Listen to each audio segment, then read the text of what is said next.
საქართველოს ფოსტის დახმარებით მიიღონ. მარტივი პროცედურები და უფასო მომსახურება უძრავი ქონების გაყიდვის შესახებ ინფორმაციის გავრცელება საჯარო რეესტრით არის შესაძლებელი განცხადება, რომელსაც მსურველი რეესტრში შეავსებს გაზეთ 24 საათის 4 ნომერში უფასოდ გამოქვეყნდება, რა გზებით არის შესაძლებელი განცხადებების გამოქვეყნება და როგორ არის დაცული მომხმარებლის ინტერესი ნახეთ ჩვენი სიუჟეტი. და შავი კარკასის გაყიდვა პერკინის ქუჩაზე. უძრავი ქონების გაყიდვა ან დაგირავება უკვე საჯარო რეესტრშიც არის შესაძლებელი. მარტივი პროცედურების შემდეგ მსურველის განცხადება უძრავი ქონების გაყიდვის ან დაგირავების შესახებ გაზეთ 24 საათის 4 ნომერში უფასოდ გამოქვეყნდება. ამისათვის მსურველებმა საჯარო რეესტრის ოფისს უნდა მიმართონ და უძრავი ქონების მონაცემები ოპერატორს გააცნონ.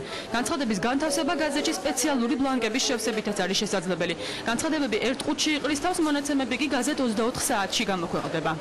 გადავწყვიტე, რომ მესარგებლა აუნფასო განცხადებების მომსახურებით განვათავსე ჩემი განცხადება, რომელიც აუცილებლად განთავსდება გაზეთ 24 საათში. ეს განცხადება არის უფასო. ძალიან კომფორტულია მომხმარებლისათვის და მოქალაქისათვის, ამიტომ მოვედი და ოპერატორის დახმარებით შევავსე განცხადება. შეიძლება მისამართი მითხარით? ფასი? განცხადების გამოქვეყნება სახლიდან გაუსვლელადაც არის შესაძლებელი. ამისათვის მსურველმა ცხელი ხაზის ნომერზე 29-111-29-ზე უნდა დარეკოს და უძრავი ქონების შესახებ ინფორმაცია ოპერატორს მიაწოდოს. მოქალაქეები იკავენ, ჩვენ ვავსებთ განცხადებას უძრავი ქონების გაყიდვის, იპოთეკის დათვრისისა და გაქირავების შესახებ. ეს განცხადება კვადრატობენ ჩვენ მისამართს. ფასი აუცილებლად უნდა იყოს მითითებული. ამ შემთხვევაში ეს მონაცემები ისახება ჩვენ მოცემნაცემთა ბაზაში და შემდეგ აისახება 24 საათის გამოშვებებში. საჯარო რეესტრსა და გაზეთ 24 საათს შორის დადებული კონტრაქტის მიხედვით რეესტრი ყველა მონაცემს გაზეთს უგზავნის. განცხადება კი 3 სამუშაო დღეში 24 საათის 4 ნომერში გამოქვეყნდება. ვებგვერდზე კი უვადოდ განთავსდება.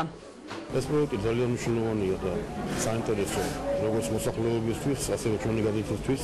უამრავ სიახლეს პირდებით საზოგადოებას. ჩვენი მიზანია ეს გაზეთი გახდეს საჭირო ნებისმიერი რანგის და მოთხოვნილების კითხვებისთვის. ყველა ოპერაციის შესრულება ერთ თვეში ონლაინ რეჟიმში იქნება შესაძლებელი. სპეციალურ ვებგვერდზე დაინტერესებული პირი უძრავი ქონების შესახებ ყველა საჭირო ინფორმაციას მიიღებს. მათ შორის ადრეს თუ არა ქონებას ყადაღა ან ერიცხება თუ არა მფლობელს დავალიანება. პირველი შაქს გავაკეთებთ იმაზე, მართლა მესაკუთრეა თუ არა, არის თუ არა რამოიქლებები დატვირთული ეს ქონება, იგი ყადაღადოს თუ არა იპოთეკა არის თუ არა დატვირთული. შესაბამისად, პირველი მიიღებს სრულყოფილ ინფორმაციას და არ იქნება შემდეგ მის მოლოდინი, რომ შეარჩიებინათ და რაღაც იმედ გაცვლება იმასთან დაკავშირებით, რომ იქ რაღაც ვალდებულება ქონდეს ძველ მოსაკუთრეს და შესაძლებელია ეს ვალდებულება მას გადმოყვეს და ასე შემდეგ. აქტივობა საკმაოდ მაღალია. საშუალო დღეში 100 განაცხადი შემოდის. ნუ სადღაც დაახლოებით 40 საშუალოდ ეს არის სატელეფონო ზარი და დანარჩენი სადღაც 60 ეს არის უკვე წერილობითი განაცხადება, რომელიც ჩვენთან სარეგისტრაციო ოფისებში იკრიბება. ერთ თვეში საჯარო რეესტრში უძრავი ქონების გარდა მოძრავი ქონების ბიზნეს წილებისა და კომპანიის გაყიდვის შესახებ განცხადებების გამოქვეყნებაც იქნება შესაძლებელი.